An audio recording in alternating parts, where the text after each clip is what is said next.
Hi everybody, Rima from Eureka Fabrics here again with a sewing tip for today. One of my students asked about the best way to sew in a sleeve, so I'm going to do a little demonstration for you. This is our basic t-shirt pattern that I've reduced down so you can see it all in the screen. So now it's itty bitty. And so I have cut out and sewn together the front and the back at the shoulders. So now we've got itty bitty little t-shirt. Okay.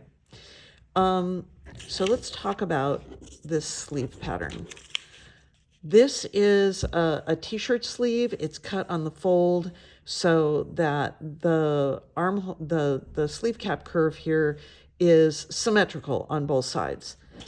Many sleeve patterns will look like this. You'll see one notch here in the front and two in the back.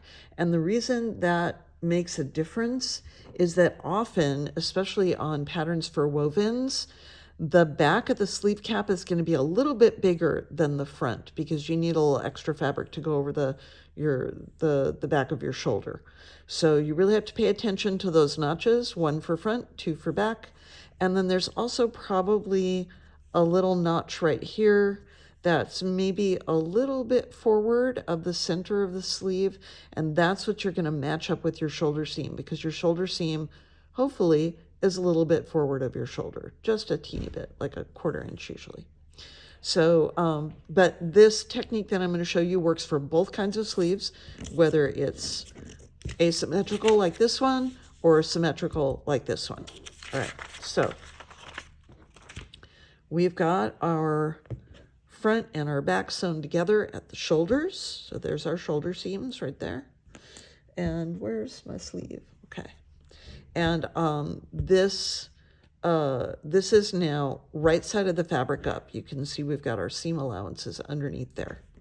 So now I'm going to take the right side of our sleeve and I'm going to put right sides together. In this case, the center of the sleeve is going to go on the shoulder seam, or you could adjust it a little bit forward. I would probably do that. And let's pin that down. In general, I like to send this seam allowance toward the back. That's just how I like to do it. Now we're going to take this point on the sleeve, the end of the sleeve cap, and we're going to pin that to the end of the sleeve opening. Okay, so here's our armhole right here. Sleeve cap is centered. You notice the sleeve is going across the body. It's a little counterintuitive, but I promise you it works. All right, so now we're going to take the end of the sleeve and the end of the armhole, and we're going to pin those together. I'm going to fake sew this with pins so you don't have to like wait for me to go to the machine. And then I'm going to make this sleeve cap fit into the armhole. Oh, my pin didn't hold. No. There we go. And the easiest way to do that is to let this fabric cup up a little bit. It's going to seem like it's not going to fit, but as soon as you lift it up and let it cup just like it's going to cup on your shoulder, you'll see that it goes in just fine. Let's get that little seam sewn right there. And then we'll sew this part right here. Okay. All right, now I've got the other end of my sleeve and the other end of my armhole right there. And I'm going to pin those together.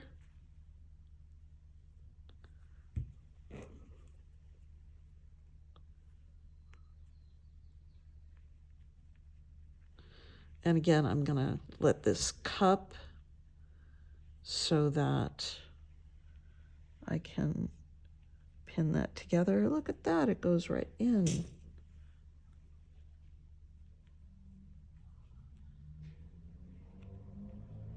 All right, so now we have, here's our front, here's our back, here's the sleeve in the armhole right there, so that when you finish sewing your seam, your sleeve is going to be sticking out right where it should. So here's the really cool part. Once you got that seam done and you're happy with it, then you're going to take the whole shirt, right sides together, flip like that. And now, come on.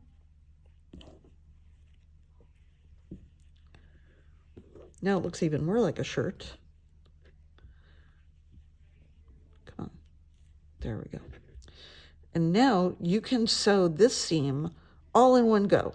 So you'll start at the hem of your shirt, go all the way up here, make sure that that seam right there that you just sewed is matched up. So you go all the way up here, and then you just continue on to the end of your sleeve, all in one go. This is the easiest way to set in a sleeve. The only exception would be if you're working with a woven, either a blouse or more likely a jacket, where instead of the sleeve kind of having this basic cap shape, sometimes your sleeve will look more like this. And that is when your sleeve cap is that high like that, that sort of accommodates for the sleeve to kind of cup over your shoulder really strongly like that, as opposed to just kind of laying there the way we're used to with our comfy clothes. In this case, you're going to have to sew this seam together, and then you're going to have to run your basting stitches here and pull them so that it makes the sleeve cap cup. Sew the side seam on your top or your jacket, and literally try and fit that sleeve into the armhole. That's the hard way to do it. If your sleeve cap is shaped really high like this, you're gonna have to do it that way. But most of the comfortable clothes that we wear now doesn't have that high sleeve cap.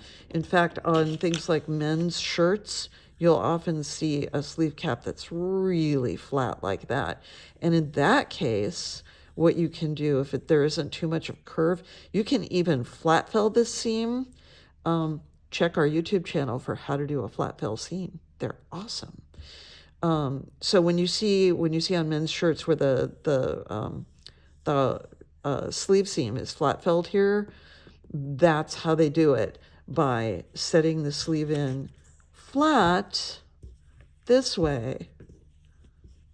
So you can do your flat fill seam here, and then by flipping this over and doing this seam here, and you can, really hard to flat fill that seam, because unless the sleeve is really wide and you can get in there. But most of the time you want your flat fill here because that's where all the stress is going to be.